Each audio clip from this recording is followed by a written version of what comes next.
آج بھی کچھ لوگ سمجھتے ہیں اس ملک میں کہ شاید مسلمانوں کو ڈرائیں گے تو اسلام یہ چھوڑ دیں گے۔ اطمینان سے دل پہ ہاتھ رکھ کے اس بات کو یقین کر لے، پوری دنیا کا کفر کہ پوری دنیا ایک طرف ہو سکتی ہے لیکن کلمہ لا الہ الا اللہ محمد الرسول اللہ پڑھنے والوں کو ڈرایا نہیں جا سکتا، ڈرایا نہیں جا سکتا ہے۔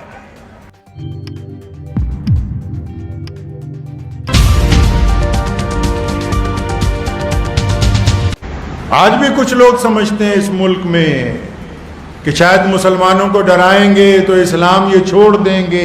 اطمینان سے دل پہ ہاتھ رکھ کے اس بات کو یقین کر لے، پوری دنیا کا کفر کہ پوری دنیا ایک طرف ہو سکتی ہے لیکن کلمہ لا الہ الا اللہ محمد الرسول اللہ پڑھنے والوں کو ڈرایا نہیں جا سکتا، ڈرایا نہیں جا سکتا ہے۔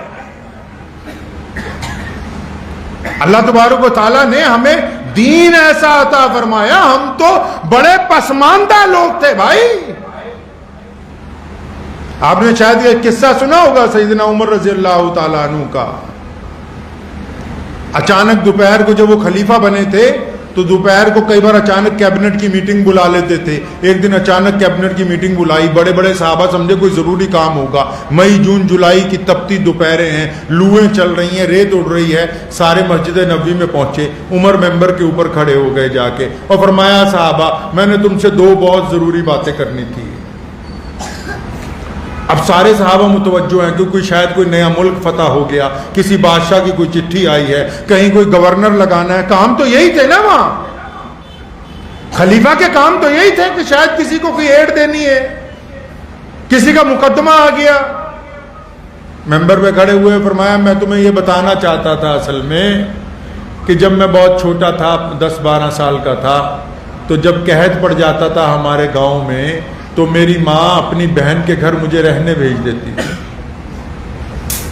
اپنی بہن کے گھر رہنے بھیج دیتی تھی۔ تو میرا جو ماسڑ تھا خالو وہ دور سے دیکھ کے طنز کرتا تھا کہ اچھا آ گیا، کوئی بات نہیں۔ سارا دن کہتے میں اونٹ چراتا تھا تو شام کو مجھے ایک مٹھی کھجوریں یا ایک مٹھی کشمش ملتی تھی کھانے کے لیے، ایک دن کی دہاڑی۔ فرمایا یہ میں تمہیں بتانا چاہتا تھا کہ میں نے بچپن میں ایسے دن بھی دیکھے ہیں کہ قحط کی وجہ سے دوسروں کے گھر رہا، سارا دن مزدوری کی، سارا دن جنگل میں پھرا جانوروں کو لے کے، اور ایک مٹھی کھجوریں ملتی تھی وہی کھا کے پانی پی کے اللہ کا شکر ادا کرتا تھا۔ پھر بات کہنے لگے میرے ابا نے ایک دن مجھے کہا کہ ابن خطاب یہ جو 5-6 اونٹ ہیں منڈی میں آج جائیں گے، ذرا ان کو لائن میں کھڑا کرو۔ کہنے لگا میں پہلے اونٹ کو کھڑا کیا، دوسرے کو کھڑا کیا، جب تیسرے کو کھڑا کرنے لگا پہلا اپنی جگہ سے کھسک گیا، چوتھے کو کھڑا کر کے پہلے کو ٹھیک کرنے آیا، تیسرا بیچ میں سے نکل گیا۔ میں بہت دیر لگا رہا کہ 5 لائن میں لگ جائیں۔ فرمایا مجھ سے 5 لائن میں ہی نہیں لگے، میرے باپ نے بڑا ڈانٹا کہ یار تو بالکل نکما ہے، تیرے سے 5 اونٹ بھی لائن میں نہیں لگتے۔ جب یہ 2 قصہ سنائے نا صحابہ نے ویسے ہی پوچھا عمر اتنی دوپہر میں یہ باتیں بتانے کے لیے آپ نے ہم کو بلایا؟ فرمایا ہاں یہی باتیں بتانے کے لیے بلایا۔ دراصل میں گھر جا رہا تھا نا تو راستے میں مجھے غیر ملکوں کے جو امبیسڈر آتے تھے، جو سفیر آتے تھے، وہ ملے۔ انہوں نے اچانک کہا عمر تیرے نام کی بڑی دہشت ہے، تیرا نام کوئی عورت لے دے اس کے زیور پہ کوئی ہاتھ نہیں ڈالتا، تیرا نام اگر کہیں پکار دیا جائے قلعے خالی ہو جاتے ہیں، تیرا نام اگر لے دے تو بادشاہ تخت چھوڑ دیتے ہیں۔ فرمایا مجھے غرور ہو گیا، میں نے فوراً اپنی حیثیت یاد کی اور تم لوگوں کو بھی بلا کے بتا رہا ہوں کہ دیکھو میری اوقات تو یہ تھی کہ مجھ سے 5 اونٹ لائن میں نہیں لگتے تھے، آج اللہ نے 65 لاکھ مربع میل کا مجھے حکمران بنا دیا، یہ میرا کمال نہیں ہے۔ فرمایا میری حیثیت تو یہ تھی۔ ہمیں جو لوگ حیثیت کی بات کرتے کرتے ہیں جو کہتے ہیں کہ تمہارے پاس پہلے دین نہیں تھا. ہم تو خود کہتے ہیں کہ ہماری دنیا میں حیثیت تھی نہیں. لوگ ہمیں عبادت کرنے کی اجازت نہیں دیتے تھے, اچھا کپڑا پہننے کی اجازت نہیں دیتے تھے, ہم ایک جگہ اکٹھے نہیں ہو سکتے تھے, ہم بہترین کھا پی نہیں سکتے تھے. دنیا میں انسان پر راج کر رہا تھا. یہ محمد الرسول اللہ آئے ہیں جنہوں نے بلال اور ابو بکر کو ایک ہی صف میں کھڑا کر دیا. تبھی تو علامہ اقبال نے کہا کہ آگے آئیں لڑائی میں اگر وقت نماز, قبلہ رو ہو کے زمین بوس ہوئی قوم حجاز. ایک ہی صف میں کھڑے ہو گئے محمود اور ایاز. نہ کوئی بندہ رہا نہ کوئی بندہ نواز, بندہ صاحب و محتاج و غنی ایک ہوئے. تیری دربار میں پہنچے تو سبھی ایک ہوئے. ہم تو خود مانتے ہیں کہ اجی ہماری کیا حیثیت تھی. یہ اللہ نے جو ہمارے سر پر عزتیں رکھی ہیں یہ محمد الرسول اللہ کا صدقہ ہے. یہ جو ہم کہتے ہیں خان صاحب, انصاری صاحب, قریشی صاحب, ہم فلاں صاحب, یہ محمد الرسول اللہ کا صدقہ ہے. ہم کب کہتے ہیں کہ ہم بڑے عزت دار تھے؟ ہم تو محمد رسول اللہ کا نام ملنے کی وجہ سے ہماری اوقات بدل گئی, ان کا نام ہماری زندگی سے جڑ گیا, ہماری حیثیت جو ہے وہ تبدیل ہو گئی ہے. ہماری ذمہ داری بنتی ہے, بالخصوص سارے مسلمانوں کی یہ ذمہ داری بنتی ہے کہ آج کے دور میں ہم رسول اللہ صلی اللہ علیہ وسلم کی بات کو پورا کر کے دکھائیں. نبی علیہ الصلوۃ والسلام کے طریقے پر ہم چلنے والے ہونے چاہیے. اور یاد رکھیں, ہم سب بیٹھے ہیں آج مسجد کے اندر, اگر کوئی بندہ چاہے کہ میں بدلنا چاہتا ہوں, پلک جھپکتی ہے اور دل بدل جاتا ہے. پلک جھپکتی ہے اور دل بدل جاتا ہے. اور اگر کوئی بندہ چاہتا ہے کہ اس نے بدلنا ہی نہیں ہے تو پھر وہ بدل نہیں سکتا. کئی لوگ کہتے ہیں کہ جی میں کوشش کر رہا نماز پڑھنے کی. اللہ نے یہ بہانے بنائے ہیں. یہ آج 27ویں شب ہے, پتہ نہیں آج ہی شب قدر ہے, کچھ راتیں گزر گئیں, 2-3 راتیں آنے والی ہیں. ہم اس چکر میں لگے ہوئے ہیں کہ شاید کل بدلیں گے, پرسوں بدلیں گے, نرسوں بدلیں گے. آپ کو پتا ہے اللہ تعالیٰ کا سب سے سخت عذاب کون سا ہے؟ سب سے سخت عذاب کون سا ہے کسی کو پتا ہے؟ میں اپنے یاروں دوستوں کو اکثر ٹوکتا رہتا ہوں جو میرے ساتھ بیٹھتے ہیں, بار بار ایک بات دہراتا ہوں. آپ کو پتا ہے سب سے سخت عذاب کون سا ہے؟ دنیا والے کیا عذاب دے سکتے ہیں بتاؤ؟ کوئی کسی کی اینٹی پارٹی ہو کیا عذاب دے گا؟ مکان گرا دے گا, مقدمہ ڈال دے گا, پھانسی کی سزا کروا دے گا, مارے گا, قتل کروایا جا سکتا ہے, کیا کر لے گا کوئی؟ اللہ کی طرف سے سخت عذاب کون سا ہے پتہ ہے آپ کو؟ کہ جب کوئی بندہ اللہ کا تعالیٰ کا نافرمان ہو جائے, اللہ اس کے اوپر کون سا عذاب دنیا کے اندر بھیجتے ہیں. کبھی اطمینان سے آپ نے سوچا, کبھی پتہ کرنے کی کوشش کی کہ اللہ کی ناراضگی کا اظہار کیسے ہوتا ہے؟ اچھا ہوتا جو ہے اللہ کی رضامندی کی دلیل ہے؟ نہیں. کون کہتا ہے کہ اچھا ہوتا اللہ کی رضامندی کی دلیل ہے؟ زیادہ پیسے آ جانا اللہ کی رضامندی کی دلیل ہے؟ نہیں میرے بھائی, زیادہ پیسے آنا اللہ کی رضامندی کی دلیل نہیں.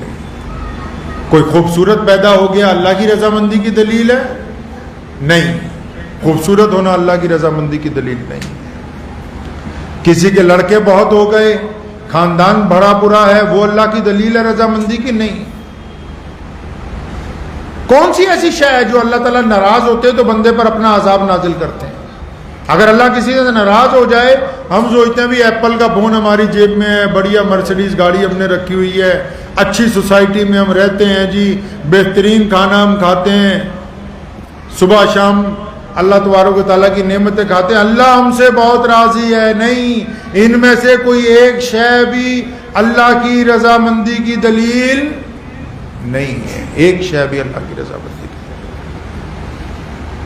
موسیٰ علیہ السلام نے ایک دن کہا تھا اللہ تعالیٰ سے, یا اللہ میں تو تھک گیا تیرے بندوں کو سمجھاتے سمجھاتے, وہ جو نافرمان ہیں جن کو روز سمجھاتا ہوں ان کے تو کھیت بڑے بڑے ہوتے جا رہے ہیں, اور جن کو میں روز سمجھاتا ہوں جو نافرمانی کرتے ہیں ان کی تو کوٹھیاں بنتی جا رہی ہیں. ان کے تو نوکروں کی تعداد بڑھ گئی، ان کے پاس مال مویشی بڑھ گئے کہ اللہ یہ کیا ہو رہا ہے، ان پہ تو زیادہ نعمتیں آ رہی ہیں۔ اللہ اکبر، بے شک اللہ سب سے بڑا ہے۔ اللہ کریم نے اس دن فرمایا تھا اے موسیٰ کیا تجھے پتہ نہیں ہمارا سب سے سخت عذاب کون سا ہے؟ فرمایا نہیں اللہ جی مجھے نہیں پتا، دنیاوی بندہ جو ہو یا میں ہوں یا آپ ہوں ہم کیسے سوچ سکتے ہیں عذاب کیسا ہوگا؟ ہم سوچتے ہیں بڑا صدیوں سے بیمار ہے، صدیوں سے مزدوری کر رہا ہے۔ اللہ نے فرمایا موسیٰ جب میں کسی سے سخت ناراض ہو جاؤں، شدت کا ناراض ہو جاؤں، جب مجھے کسی پر غصہ آ جائے، جب میں کسی سے اپنی رحمت مول لوں، جب میں کسی سے ناراضگی کا اظہار کرنا چاہوں، موسیٰ دنیا کی چیزیں نہیں، میں اپنے اس بندے سے سجدے کی توفیق چھین لیتا، سجدے کی توفیق چھن جاتی ہے۔ گاڑی ہے مسجد تک نہیں آ سکتی، پیسہ ہے غریب کو بانٹ نہیں سکتا، صحت ہے نماز میں کھڑا نہیں ہو سکتا، عقل چلتی شعور چلتا ہے، قرآن پکڑنے کی توفیق نہیں ہو سکتی کیونکہ اللہ اس سے ناراض ہے۔ اللہ تبارک و تعالیٰ کی ناراضگی کی سب سے بڑی دلیل یہ ہے جو لوگ نماز نہیں پڑھتے، جو لوگ اللہ کے راستے میں صدقات نہیں دیتے، جو اللہ کے راستے میں نہیں نکلتے، وہ یہ سمجھتے ہیں کہ شاید اللہ ہم سے راضی ہے، ہم تو بہت بہترین محلوں میں رہ رہے ہیں، اللہ تم سے ناراض ہے اس لیے دنیا دے دی، دین چھین لیا، دنیا دے دی، دین واپس لے لی۔ سید اللہ شاہ بخاری رحمۃ اللہ علیہ یاد آتے ہیں، سید تھے، امیر شریعت تھے، میرے دادا رئیس الاحرار مولانا حبیب الرحمن لدھیانوی اور شاہ جی نے بے شمار جیلیں کاٹی تحریک ختم نبوت صلی اللہ علیہ وسلم کے لیے، انگریز کے دانت کھٹے کیے۔ تو ایک دن شاہ جی کے پاس ایک بندہ آیا، امیر کبیر بندہ تھا، کہنے لگا شاہ جی ایک گل دسو، کہنا میرا مسجد چ بیٹھن نو دل نہیں کرتا، پنجابی تھے نا شاہ صاحب، کہنا شاہ جی کہ گل دسو میرا مسجد چ بیٹھن نو دل نہیں جے کرتا۔ شاہ جی نے برجستہ فرمایا اور نہیں کملیا، یہ گل نہیں کہ تیرا دل نہیں کرتا، مسجد والا تینوں مسجد چ بٹھان لی تیار نہیں، مسجد والے نے تجھے توفیق نہیں دی کہ تو مسجد تک آ جائے۔ اگر سجدے کی توفیق ملی ہے تو اس کو نعمت سمجھے اللہ کی، یہ دنیا کی نعمتیں یہاں ختم ہو جائیں گی، اور جہاں سے اللہ نے نعمتوں کی ابتدا کرنی ہے وہاں چنگے چنگے لوگ پریشان ہو جائیں گے کہ یہ ہم نے کیا کر دیا دنیا کے اندر، ہمارے تو گھر کے قریب مسجد تھی، ہمارے تو پڑوسی بڑا غریب تھا، اس کو روٹی کھلا کے جنت کمائی جا سکتی تھی، ہمارے تو دروازے تک مانگنے والا آیا تھا، اس کی جھولی بھر کے ہم اللہ کو راضی کر سکتے تھے، ہمارے سامنے کوئی غریب پٹ رہا تھا، اس کی جان بچا کے ہم اللہ کو راضی کر سکتے تھے۔ غریب کے پٹنے سے بات یاد آئی، بہت سارے لوگ یہ سمجھتے ہیں کہ صرف نماز پڑھنا، مسجد میں جانا، اللہ اللہ کرنا یہی اسلام ہے۔ محمد رسول اللہ نے فرمایا نہیں، اللہ فرماتے ہیں فرشتوں کو کہ فلاں بستی کو پلٹو، فرشتے واپس جاتے ہیں کہ اللہ جی آپ نے عذاب کا حکم دے دیا، اس بستی میں تو اللہ والے بھی رہتے ہیں، اللہ والوں کا گھر بھی ہے اس مسجد کے پاس، اس بستی میں تو بڑے بڑے دیندار لوگ بھی رہتے ہیں جنہوں نے پلک جھپکنے کی مدت میں بھی گناہ نہیں کیا۔ رسول اللہ فرمایا، اللہ فرماتے ہیں ہاں مجھے پتا ہے، تم جاؤ اس بستی کو پلٹو، پہلے ان کو پلٹو۔ کیوں؟ فرمایا میری غیرت کی وجہ سے ان کے چہرے پہ کبھی لالی نہیں آئی، یہ کبھی کسی مظلوم کا ساتھ دینے کے لیے نہیں اٹھے، یہ تو اللہ اللہ ہی کرتے رہے، تسبیح کرتے رہے، بس انہوں نے کسی بھٹکے ہوئے کو راستہ نہیں دکھایا، انہوں نے کسی پٹتے ہوئے کو بچایا نہیں، انہوں نے ظلم کے خلاف حق کی آواز بلند نہیں کی، یہ کون سے اللہ والے ہو سکتے ہیں؟ اس لیے فرمایا پوری بستی کے اوپر عذاب دینا ہے، ان پہ اوپر بھی دینا ہے، کیونکہ یہ دکھاوے کے اللہ والے بنے ہوئے ہیں۔ اگر یہ اللہ اور اس کے رسول کی محبت کرنے والے لوگ ہوتے تو محمد الرسول اللہ کی طرح کبھی مسجد نبوی میں نظر آتے، کبھی بیت رضوان پہ نظر آتے، کبھی احد میں نظر آتے، کبھی بدر میں نظر آتے۔